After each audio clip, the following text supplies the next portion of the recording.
नमस्कार। मेरा जो लास्ट वीडियो था स्ट्रेस मैनेजमेंट पर, उस पर मुझे आपका बहुत अच्छा प्रतिभाव मिला है। इसके लिए मैं आपका शुक्रिया अदा करता हूँ। मैं आपका आभार व्यक्त करता हूँ। ज़्यादा समय ना बिगाड़ते हुए, मैंने वादा किया था मैंने एक प्रॉमिस किया था कि इस बार मैं आपको नए वीडियो में अपना खुद का स्ट्रेस जानने के लिए कुछ प्रैक्टिकल सिखाऊँगा, जिससे आप अपना खुद का ही स्ट्रेस जान सकते हो। तो उसके लिए आपको एक क्वेश्चनेयर फिल अप करना पड़ेगा। आपको एक फॉर्म जैसा एक क्वेश्चनेयर जो आता है जिसमें सीरीज ऑफ क्वेश्चंस होंगे वो फिल अप करना पड़ेगा। इसको हम बोलते हैं परसीव्ड स्ट्रेस स्केल पीएसएस, जिसको कोहेन करके एक ऑथर ने कोहेन एंड अदर्स मतलब कोहेन और दूसरे ऑथर्स ने 1983 में बनाया था। पर इसका जो स्ट्रेस का स्कोर आता है मतलब ये एक बार आप टेस्ट दोगे, एक बार ये क्वेश्चनेयर आप फिल अप करोगे तो आपके पास एक नंबर आएगा कि आपका स्ट्रेस लेवल कितना है। उसको आज भी विश्व के बड़े-बड़े साइकोलॉजिस्ट या अस्पताल जो है फॉर एग्जांपल जैसे कि नेशनल हेल्थ सर्विसेज यूके हो गया, वो भी उसको उस स्कोर को वैलिड मानते हैं, मान्य रखते हैं। अब आप ये फॉर्म जब भरे तो 2-3 चीज़ों का आपको ख्याल रखना है। ये उसका पूरा डिस्क्रिप्शन है। मैं सरल हिंदी में इसका अनुवाद आपको कर देता हूँ, एकदम शॉर्ट में। एक तो ये है कि ये आपको जो क्वेश्चन पूछेगा वो आपको इसका जवाब है वो लास्ट मंथ के परिप्रेक्ष्य में देने होंगे। मतलब जो भी सवाल आपको पूछे जाएँगे वो लास्ट मंथ में आपके साथ क्या-क्या हुआ था उसी परिप्रेक्ष्य में है। ओके। दूसरी चीज़ ये है कि आपको कुछ सवाल ऐसा लग सकते हैं जो रिपीट हो रहे हो। तो ऐसा नहीं है कि सवाल रिपीट हो रहे हैं। वो जिन्होंने क्वेश्चनेयर बनाया था वो बड़े एक्सपर्ट लोग थे। तो आपको हर एक क्वेश्चन को, हर एक सवाल को अलग गिनना है, सेपरेट ही ट्रीट करना है। कोई 2 सवाल एक जैसे नहीं है तो आपको ऐसा नहीं सोचना है कि ये सवाल रिपीट हुआ है तो मैं इसका जवाब फटाफट ऐसे ही कुछ भी दे दूँ। तीसरी तीसरी चीज़ ये है कि ये कोई परीक्षा नहीं है, एग्ज़ाम नहीं है, इसमें कोई भी जवाब ऐसा नहीं है कि सही है या गलत है। इसमें सही जवाब वही है जो आपने ऑनेस्टली दिया है। तो अगर आपको अपना आपका स्ट्रेस ठीक से जानना है, आपको अगर सही तरीके से अपना स्ट्रेस जानना है तो ऑनेस्टली जवाब दीजिए। मतलब स्मार्ट होने की कोशिश मत कीजिए, ऐसा कोई चीटिंग करने की कोशिश मत कीजिए, इसमें कोई भी सही या गलत जवाब नहीं है, कोई एग्ज़ाम नहीं है। आप जितने ऑनेस्टली जवाब देंगे, उतना अच्छा है।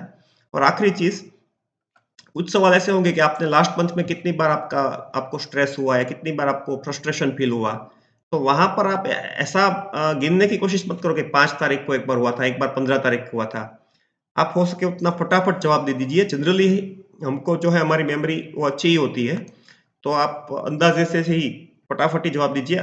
ज़्यादा अगर आप खुद जवाब सोचेंगे या गिनने की कोशिश करेंगे तो आप कन्फ्यूज़ हो जाएँगे और इससे जो है इसके स्कोर पर असर पड़ेगा। तो बड़े नेचुरली ही ऑनेस्टली जवाब दीजिए और इसको चीट करने की कोशिश मत कीजिए। जितना हो सके उतना ऑनेस्ट रहिए, ऑनेस्ट रहना बहुत ज़रूरी है। तो इन सूचनाओं का ख़्याल रखते हुए आपको अब ये जो पूरा डिस्क्रिप्शन है वो मैं कॉपी पेस्ट कर दूँगा डिस्क्रिप्शन में। ये लिंक आपको डिस्क्रिप्शन में वीडियो के डिस्क्रिप्शन में मिल जाएगा। तो जब हम ये खोलेंगे तो ये आपको ऐसा एक विंडो मिलेगा। हो सके तो लैपटॉप पर खोलिए, वैसे मोबाइल पर भी ये काम करेगा। ये कहता है कि टेस्ट योर स्ट्रेस और आगे भी जो लास्ट बार वीडियो में हमने बात की थी कि understanding your current level of stress is the first step in taking control. मतलब कि अगर आपको स्ट्रेस खुद का मैनेज करना है तो उसके लिए पहला स्टेप ये है कि आपको कितना स्ट्रेस है वो आपको जानना पड़ेगा। तो यहाँ पर आप जाके स्टार्ट बटन दबाएंगे तो ये आपको बताएगा कि भाई आपका जो स्कोर है वो 40 में से आएगा और अगर स्ट्रेस स्कोर 15 से नीचे होगा तो मतलब कम स्ट्रेस है, 15 से 25 के बीच होगा तो मॉडरेट मतलब मध्यम लेवल का स्ट्रेस है और अगर 30 से ज़्यादा है तो वो हाई लेवल का स्ट्रेस माना जाएगा। तो आपको स्ट्रेस स्टार्ट करना है तो आपको ये बटन दबाना है, गेट योर स्ट्रेस स्कोर। अब जैसे ये दबाओगे तो आपके सामने कुछ 8-10 क्वेश्चन आएंगे। हर एक क्वेश्चन में एक फ्रेज कॉमन होगा, हर एक क्वेश्चन में एक लाइन कॉमन कि इन the last month how often have you मतलब आखिरी महीने में आपने कितनी बार बीन अपसेट अबाउट समथिंग और because of something that happened unexpectedly. मतलब आखिरी महीने में लास्ट महीने में आप कितनी बार मतलब अपसेट हुए कि जो आपके साथ हुआ वो आपकी आशा के अनुसार नहीं था, एक्सपेक्टेशन के अनुसार नहीं था। नेवर मीन्स एक भी बार नहीं, ऑलमोस्ट नेवर मीन्स करीबन-करीबन एक भी बार नहीं, समटाइम्स मतलब कुछ बार, फेयरली ऑफन मीन्स कई बार और वेरी ऑफन मीन्स लगातार हुआ था, ठीक है? तो आपको ये स्केल में एक परफेक्ट आपके हिसाब से ऑनेस्टली जो आंसर आपका आता है वो देना है। मैं यहाँ रैंडमली लिख रहा हूँ। दूसरा सवाल हो गया कि felt that in the last month how often have you felt that you were unable to control important things in your life.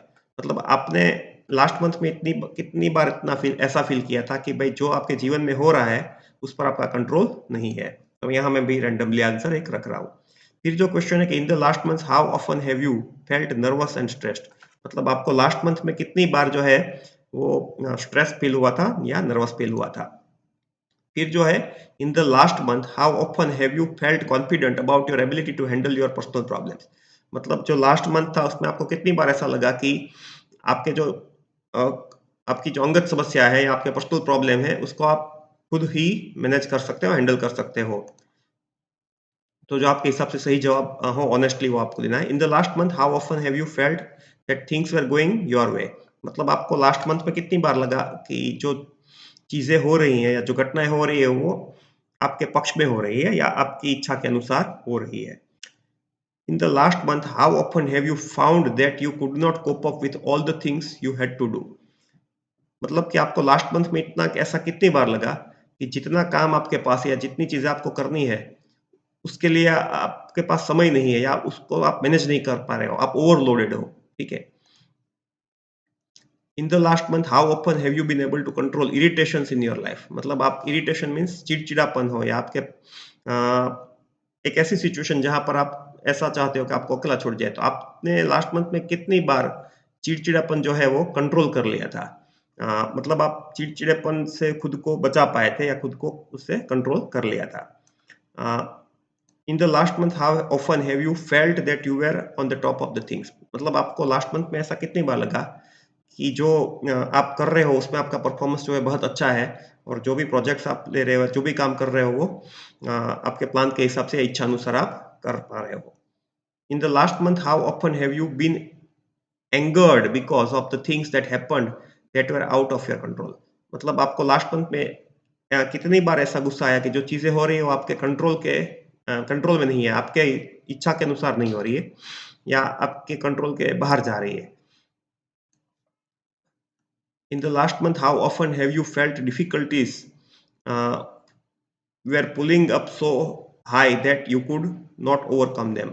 मतलब आपको लास्ट मंथ में ऐसा कितनी बार लगा कि जो समस्याएं हैं वो इतनी सीरियस हो रही है, समस्या इतनी बढ़ रही है कि आप उनको ओवरकम मतलब कंट्रोल नहीं कर पा रहे हो और समस्याओं से जूझ नहीं पा रहे हो।